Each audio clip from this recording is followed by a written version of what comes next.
እግዚአብሔርን እናመሰግናለን። የእግዚአብሔር ስም ብሩክ ይሁን። ዛሬ ደግሞ ጸጋ እንዲሰራ ምን እንስራ በሚለው ርዕስ እንነጋገራለን።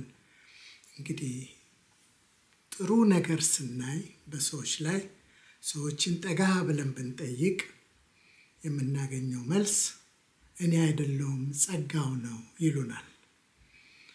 ትምህርት ቢባርከን ያስተማረውን ብንጠይቅ ጸጋው ነው የሚለን። ጥሩ ትዳር ያለውን ሰው ጠጋ ብለን እንዴት ብንለው ይሄማ እኔ አይደለሁም ጸጋው ነው ይለናል። መልካም ልጆችን አይተን ጠጋ ብለን ወላጆችን ብንጠይቅ እኔ አይደለሁም እኛ አይደለንም ጸጋው ነው ይላሉ።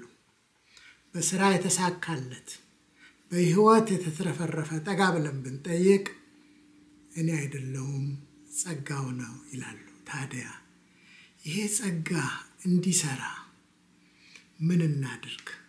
እንደዚህ ቁልፍ የሆነ ነገር ለሁሉ መልካም ነገር ምንጭ የሆነው የእግዚአብሔር ጸጋ ከሆነ የዚህ ጸጋ ባለቤት ለመሆን ምን እንስራ? ምንድነው የሚጠይቀው? ይህንን እንመለከታለን። መልካም ዜና አለን።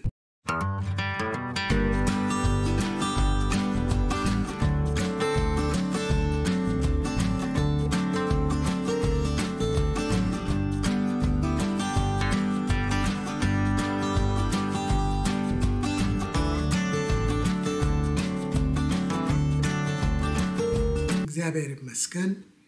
እንግዲህ የእግዚአብሔርን ቃል ስንመለከት ጸጋው አድኗችኋል ከስራው አይደለም ሲል ከጀርባው አንድ ሐሳብ አለ። እኛ የምናደርገው አንድ ነገር አለ። ያንን ክፍል ስናነብ በእምነት ይላል። በእምነት በክርስቶስ ኢየሱስ ጸጋ እንዲሁ ነው የዳነው። እንግዲህ መዳን በጣም ትልቁ ኃይለኛው አንደኛ ደረጃ የሆነ ነገር ቢኖር መዳን ነው። በጸጋ ነው። በእግዚአብሔር የተሰራ ነው፣ ከኛ አይደለም። ይህንን ያደረግነው እንዴት ነው? ወደኛ መጥቶ ህይወት የሆነው እንዴት ነው? በእምነት ነው። እምነት ማለት ምን ማለት ነው? እምነት ማለት በር መክፈት ነው። የልባችንን በር ከፍተን ክርስቶስን ግባ ስንለው፣ የልባችንን በር ከፍተን መንፈስ ቅዱስ ግባ አንተ ምራ ስንለው፣ አያችሁ፣ የኛ ስራ ለጸጋ በር መክፈት ነው። ወደ ውስጥ እንዲገባ ኢንቫይት ማድረግ ነው። ለዛ እምነት ይጠይቃል። እውነትም እግዚአብሔር ቢሰራ ይሻለኛል። የእግዚአብሔር ፍሬ የመንፈስ ቅዱስ ፍሬ የመንፈስ ቅዱስ እጅ ስራ የሆነው ውጤት የሆነው እሱ ይመረጣል፣ እሱ ይሻለኛል ስንል ያኔ እምነት ሲያምን እግዚአብሔርን ሲያምን መንፈስ ቅዱስ ነው የሚሰራው ብለን ስናምን ክርስቶስ ዛሬም ሕያው ነው በእኔ ውስጥ ይገለጣል ብለን ስናምን ያኔ የመንፈስ ቅዱስን ኃይል ስንጠይቅ ስሙን ስንጠራ ልቡን ስንከፍት ያላንተ አይሆንልንም ስንል ለዛ እምነት ነው። እምነት ነው በር ከፋች። ለጸጋ ግባ የሚል አላው ማድረግ ከኛ ነው። እኛ እርና እናረገውም፣ እኛ ለፍተን አናመጣውም። በእኛ ድካም እኛ ላይ በተመሰረተ አሰራር አይደለም ጸጋ ወደኛ የሚመጣው። በነፃ ነው የሚመጣው። በፍቅር ነው ጸጋ ወደኛ የሚመጣው። አንኮንዲሽናል በሆነ መልክ ነው የሚመጣው።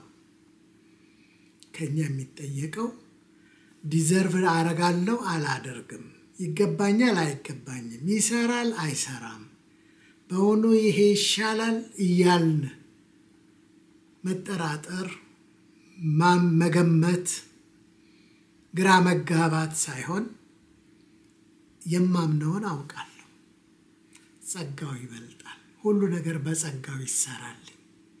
መዳኔ በጸጋ እንደሆነ መኖሬ በጸጋ፣ ትዳሬ በጸጋ፣ የልጆቼ ነገር በጸጋ፣ አገልግሎቴ በጸጋ፣ መስሪያ ቤት ሄጄ ስሰራ በጸጋ፣ ከወንድሞቼ እህቶች ጋር ስነጋገር በጸጋ ሁሉንም ነገር ንግድም ካለኝ ትምህርትም ከሆነ እርሻም ከሆነ ሁሉም ነገር ፕሮፌሽናል ስራም ከሆነ ልጆችም ማሳደግ ከሆነ ሁሉም ነገር በጸጋው ይሁንልኝ ጸጋው ይስራልኝ ስንል ይሄ ጩኸት ይሄ መሻት ይሄ የልብ ፍላጎት ለጸጋ በር እንደመክፈት ነው ወደ ውስጣችን እንዲገባ ወደ ቤታችን እንዲገባ ወደ አገልግሎታችን እንዲገባ ነገሩን ሁሉ እንዲቆጣጠር የሆነ ኤሪያ ከለለን አናስቀምጥም ሁሉም ያንተ ነው የተገለጥነን ክፍትፍት ያለነን አንተን አግባ አያችሁ እኛ ማንኳኳት ነው ጸሎት ማለት ማንኳኳት ነው አይደለ እሱን አይደለም የማወራው እኛ ስናንኳኳ በር ይከፈትልሃል ለምን ታገኛለህ አንኳኳ በር ይከፈትልሃል ያ የኛ ማንኳኳት ነው ስለሱ አይደለም የማወራው እንጸልይ አይደለም እያልኩ ያለሁት ለመጸለይ ጸጋ ያስፈልጋል ቃሉን እናንብብ አይደለም ቃሉን ለማንበብ ጸጋ ያስፈልጋል ለመትጋት ጸጋ ያስፈልጋል እኛ ለማንኳኳት ለመጸለይም ጸጋ ያስፈልጋል ስለዚህ ታዲያ ምን እናድርግ መጀመሪያ ምንድነው የምንሰራው ብንል የሚያንኳኳውን ይህንን ጸጋ ድምጽ ሰምተን እኛ በሩን መክፈት አላው ማድረግ እኔ አንተ ነኝ ሰጥቻለሁ ኃላፊነቱን ላንተ ሰጥቻለሁ አደራ ብዬ ህይወቴን ቤተሰቤን አገልግሎቴን ማንነቴን ላንተ ሰጥቻለሁ አንተ ታማኝ ነህ ባንተ ያምራል ብቻህን ተአምር ማድረግ የምትችል ነህ አምንሃለሁ በቃልህ እንደተናገርክ ህይወት እንዲሆንልኝ እንዲበዛልኝ የመጣኸው ጌታ እንዳልከው ማድረግ እንደምትችል አምንሃለሁ ይሄ ነው እምነት ለጸጋ በር ይከፍታል አላው ያደርጋል ይፈቅዳል የእግዚአብሔር ጸጋ እድል ያገኛል የተከፈተ በር ያገኛል ያኔ ወደ ውስጣችን ገብቶ ወደ ህይወታችን ወደ ስራችን ወደ ኤንቫይሮመንታችን ገብቶ የእግዚአብሔርን ድንቅ ነገር ክብሩን ማየት ይሆንልናል ድንቅነቱን ለየት ያለ ሰማያዊ ይሆን በሰው የማይቻል በሰው የማይደረግ በሰው የማይታሰብ በሱ ብቻ የሚሆን በጌታ የሆነ ነገር ድንቅ የሆነ ነገር ክብርን የሚያመጣለት ነገር እኛንም የሚያስገርመን ይሄ ነገር እንዴት ሆነ የሚያሰኝን ይሄንን እንዴት ቻልኩት ይሄንን እንዴት አለፍኩት ይሄንን እንዴት አሸነፍኩት ይሄንን እንዴት አገኘሁት እንዴት ተገኘ ጌታ ሲገኝ የጸጋው ድንቅ ስራ ይገርማል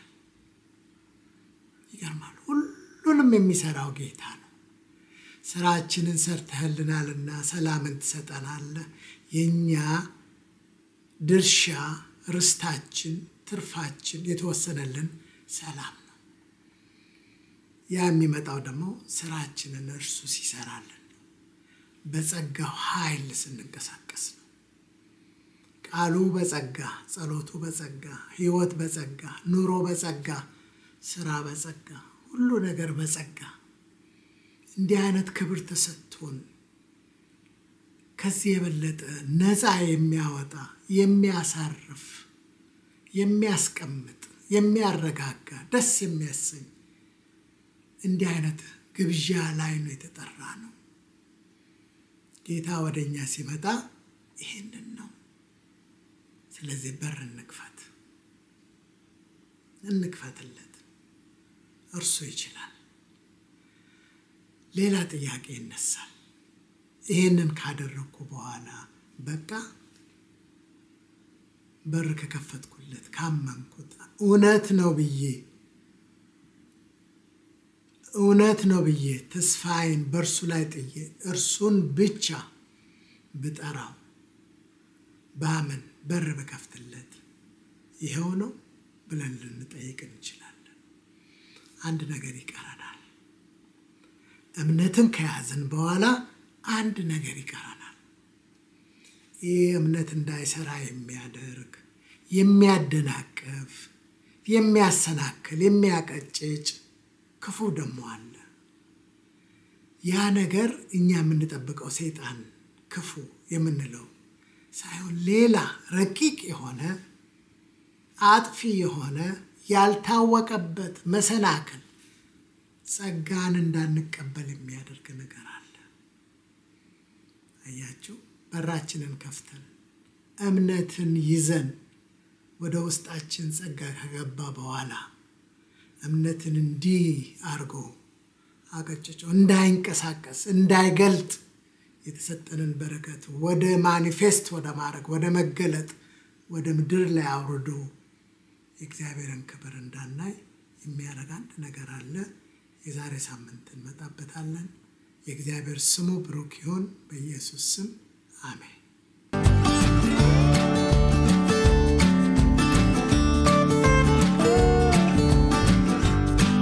Thank you for listening. Please subscribe and share with your friends and family.